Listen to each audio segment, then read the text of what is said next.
Igreja Presbiteriana Independente. Há 50 anos, evangelizando esta cidade.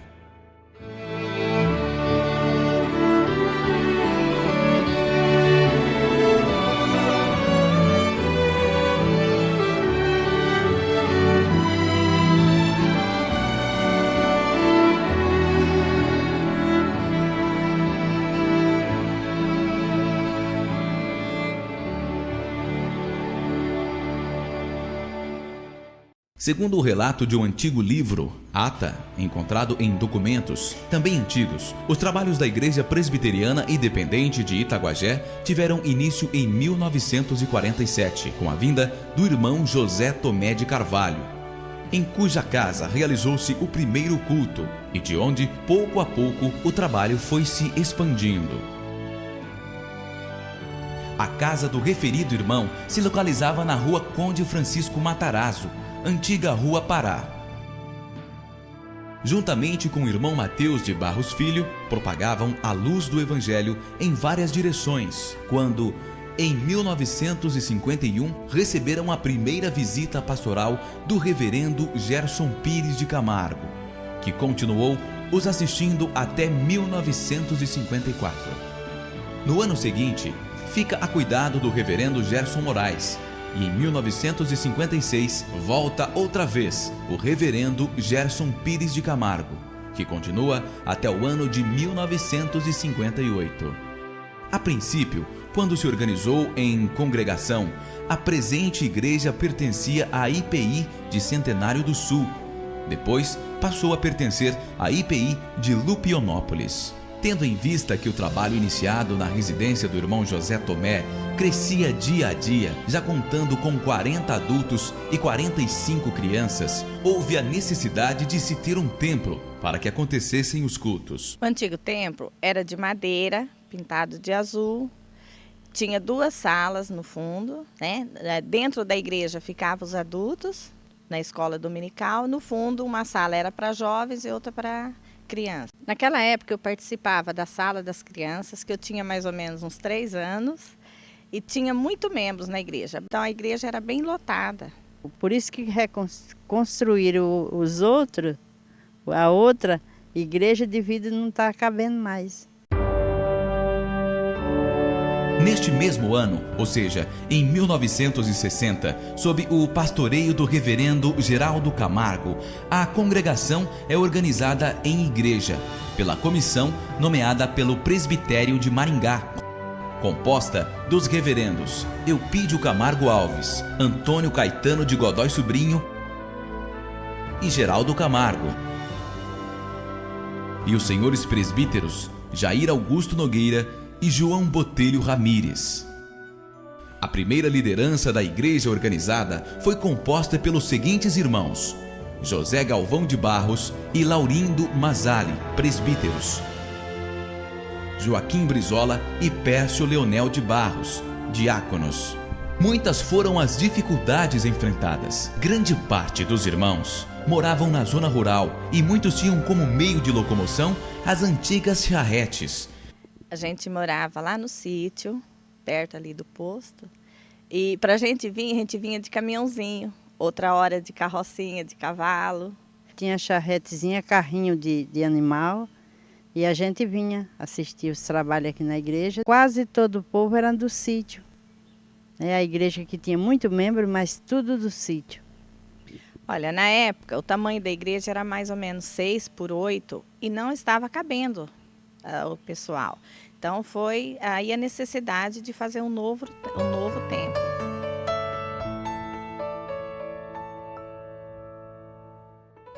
Na época, assim, todo mundo vinha ajudar um pouquinho na construção, né? Os mais velhos, os homens, e nós sempre ficávamos brincando em cima das pedras, das areias que estavam postas aqui para a construção da igreja. Os irmãos da época não mediam esforços para que a obra se realizasse, sendo financeiramente ou com o próprio trabalho. Tudo com um único objetivo: que houvesse um lugar, que a palavra do Senhor Jesus fosse sempre propagada a todos. Somente em setembro de 1974 houve a finalização da construção do templo. Assim, a obra, início e término do atual templo, durou aproximadamente 8 anos. Foi feita a pedra fundamental e dentro lá foi colocado a Bíblia, um salmo, estandarte. Foi logo após o culto, estavam vários pastores, inclusive o Daniel estava.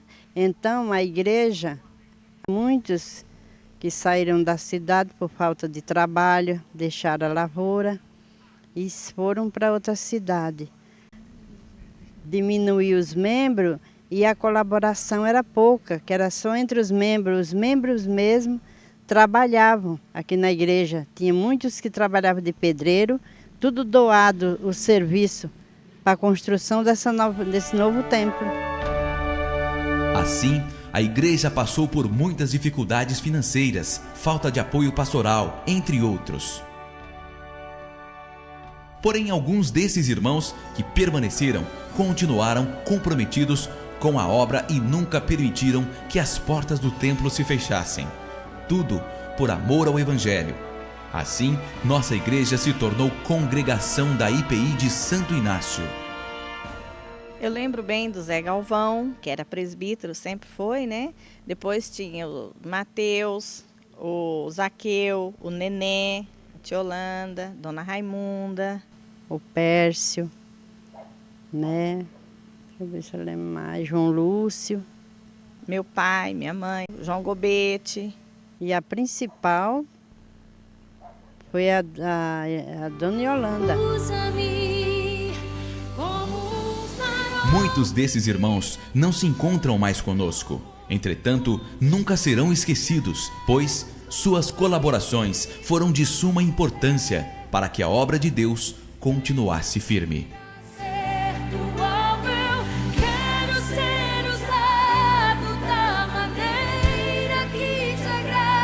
A Dona Yolanda, né, que ela era quem tomava de conta das crianças, né, dos adultos, que ela que hospedava os pastores que vinham de fora, convidava as pessoas. Ela tinha o carro dela, era para ir buscar as pessoas mais velhas que não podiam vir para a igreja de a pé, ela ia buscar e ia deixar. Ia na casa das mães, ela disse, mulher, vamos na igreja mais eu? Aí eu falava assim, eu digo, ai, mas nós vem de noite, como é que nós podemos ir para casa de noite? Não tem jeito. Ela disse, não, eu vou buscar, mandar buscar. Ela ficou conhecida, a nossa igreja, como a igreja de Dona Yolanda. Tem o irmão Valentim, a irmã Amélia. Ele tinha uma condução nesse tempo que ele também procurava os membros que não podiam vir e ele, né, trazia para a igreja, no caminhãozinho dele. Nós mesmo, quando morava no sítio, nós vinha nesse caminhãozinho. Todos esses colaboraram para o crescimento da igreja. E a igreja vai, cada dia ela vai se renovando. Francisca Gomes de Farias, mas me trato por Dulce. 20 anos mais ou menos. E eu estou na igreja. Eu sou Sônia Maria da Silva, estou na igreja já tem aproximadamente uns 10 anos. Ana Regina Fernandes. Eu estou na igreja há mais ou menos 6 anos.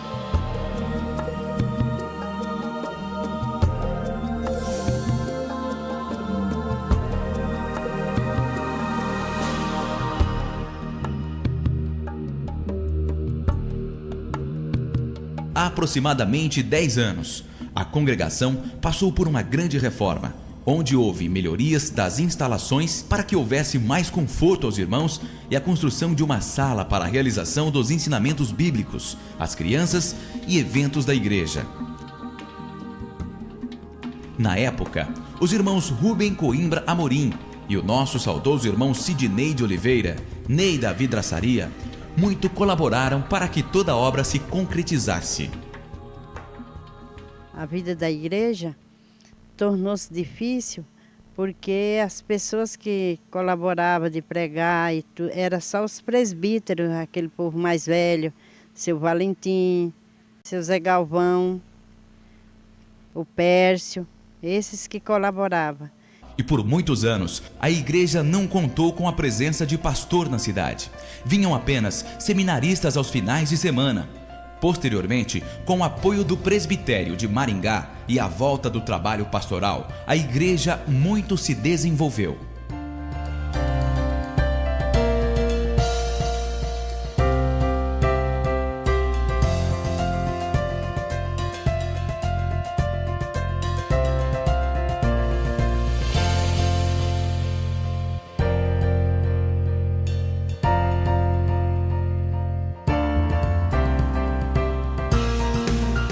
Muitos foram seminaristas e também alguns pastores que por aqui passaram. Na ausência do apoio pastoral, por um bom tempo, a igreja recebeu o apoio e a colaboração de nossos queridos irmãos da IPI de Santo Inácio, Givaldo e Jonas.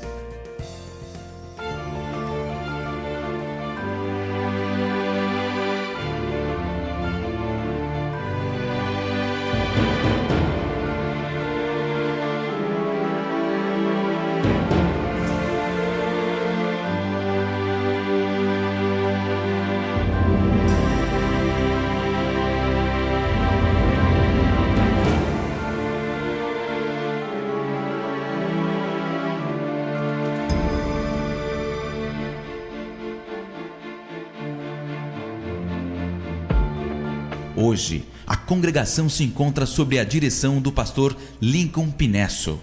Eu estava saindo da igreja de onde eu estava e estava orando e pedindo ao Senhor uma direção da onde eu iria. E quando surgiu o nome Itaguajé, foi um nome que me agradou muito. E eu sabia que eu ia disputar a vaga aqui com mais dois pastores, né? A primeira vez que eu vim pregar aqui, eu me apaixonei pela cidade.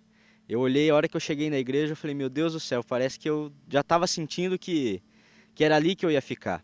E quando eu fiquei sabendo que me escolheram, eu fiquei feliz demais por poder estar aqui. Uma das coisas que mais me impressionou, assim, foi a receptividade da igreja, né?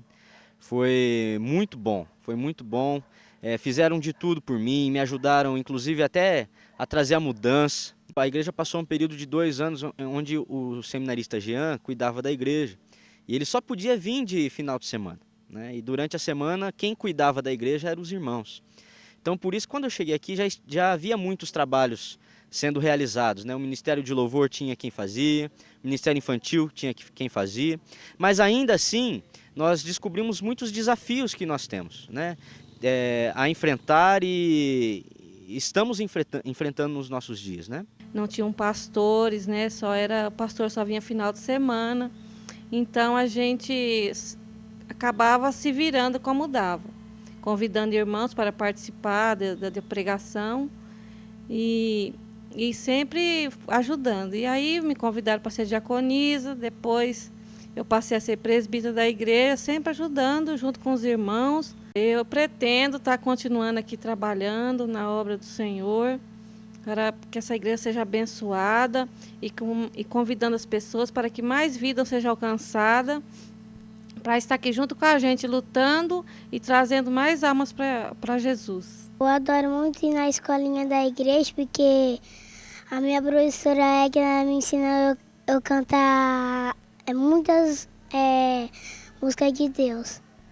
Eu acho que o fator mais importante de eu ter vindo à igreja foi através de provações, né? E dentro de uma dessas provações, eu recebi visita do pessoal da igreja, né? Que esteve sempre me apoiando. A partir do momento que eu comecei a conviver com a palavra e procurar buscar mais a Deus, aí eu percebi que na vida a gente não é nada sem Deus, né? É um prazer imenso eu estar falando da palavra do Senhor, que às vezes eu participo de grupos de orações, né?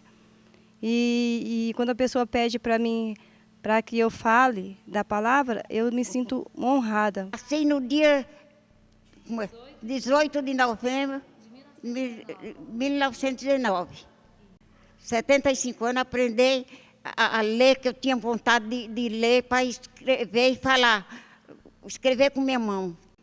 Aí eu aprendi, graças a Deus, ler a Bíblia. Tudo que eu peço a Deus, Ele parece que me mostra, porque graças a Deus venci, estou na igreja e gosto da igreja e não saio da igreja. Eu lembro que eu ensaiava o coralzinho, inclusive várias crianças da época hoje são jovens aqui da igreja. Por muitos anos a nossa igreja não tinha louvor, não tinha instrumentos, assim, pessoas para tocar, né? E eu lembro que por muito tempo eu orava a Deus e pedia que Deus enviasse pessoas para tocar violão, para tocar bateria, para cantar. Nessa época, nós tínhamos louvor cantado, somente cantado, não tinha instrumento nenhum. E a partir dessas orações eu percebi que Deus começou a despertar no meu coração um desejo muito grande de estar na igreja louvando. E senti um grande interesse e senti que aquele era o ministério que Deus tinha preparado para mim.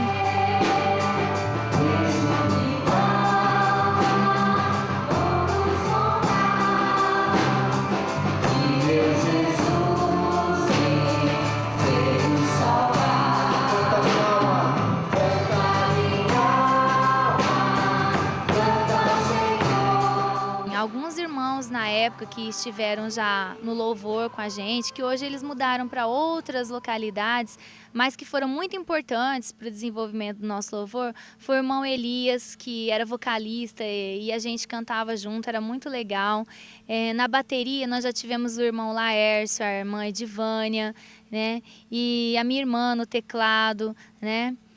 Muitos desses irmãos hoje não estão no louvor, mas graças a Deus, Deus tem colocado a mão e hoje nós contamos, né, com o contrabaixista, nós temos o Ney, né, graças a Deus nós conseguimos comprar um contrabaixo, nós temos a Milene que canta com a gente, nós temos a minha irmã, Naíla, que toca bateria, o pastor no violão, e a Marcela também, que canta com a gente, né, a esposa do pastor. E é muito legal, a gente faz isso de coração, porque a gente tem o desejo de estar sempre na casa de Deus, adorando o Senhor. E algo que nós temos trabalhado muito nos nossos dias é a questão da visão de igreja em célula, que eu creio que é uma visão que irá revolucionar a nossa igreja, a nossa cidade. Porque eu acredito que célula é o resgate dos ideais da igreja primitiva. Ideais de comunhão, ideais de multiplicação, de conversão, de arrependimento. E eu creio que a igreja em célula traz isso de volta. Porque ela proporciona à igreja a comunhão, ela permite e faz com que a igreja cumpra aquilo que Cristo nos pediu de ir e anunciar o evangelho a toda criatura. Os meus planos, talvez nenhum seriam concretizados se não fossem primeiro os sonhos de Deus. E eu tenho plena convicção de que o que Deus está fazendo nesta igreja, através da visão de igreja em célula, será algo grandioso, né? A gente tem uma perspectiva, e quando eu falo em perspectiva, a gente fala em relação àquilo que a gente como ser humano faz, né? Projeta, em que em pelo menos 5 anos nós já estaremos conseguindo organizar a igreja, ter uma autonomia muito maior, né? Porque até então, hoje nós nos falamos que somos IPI de Itaguajé, mas a verdade é que a gente é uma congregação presbiterial. A gente ainda depende muito daquilo que o presbitério pode nos proporcionar. E o sonho que eu tenho hoje, eu creio que é o sonho de Deus para a vida desta igreja, é que a gente possa crescer. Nós só temos esperança porque sabemos aquilo que Deus fez anteriormente por nós. E tem um versículo que fala que é importantíssimo, que é: quero trazer à memória aquilo que me traz esperança. Nós temos uma perspectiva muito melhor para o futuro, porque nós cremos que ainda o Senhor irá fazer. Ainda bem, eu vou morar. Estou muito alegre e espero verdadeiramente que esta igreja possa se desenvolver na presença do Senhor, em comunhão, em intimidade com o Senhor, que é a causa de sermos igreja. Eu vou voltar pra te buscar. Ainda bem, eu vou morar no céu. Vai, cante com alegria. Ainda bem, eu vou morar no céu.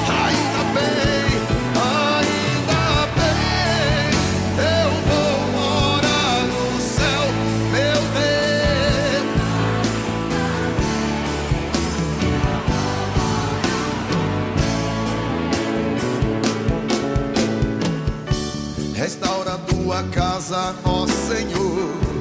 Acaba o show, restaura o louvor. Riqueza e fama agora é a pregação.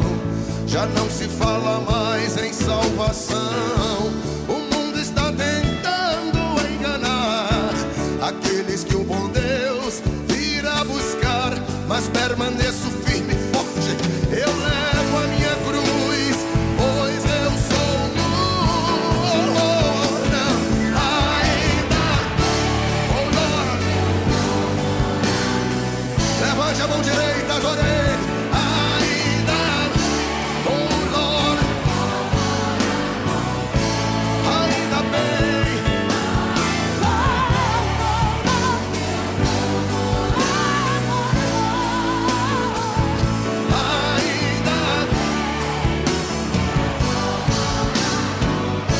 Igreja do Senhor, presta bem atenção.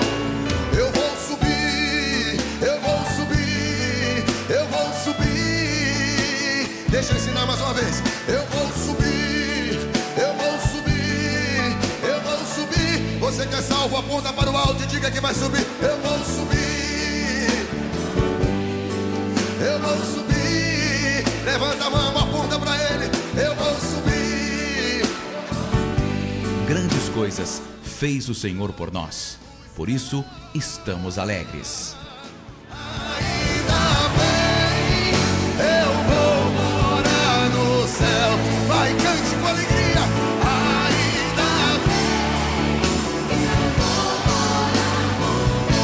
Ainda bem, ainda bem, eu vou morar no céu, meu Deus.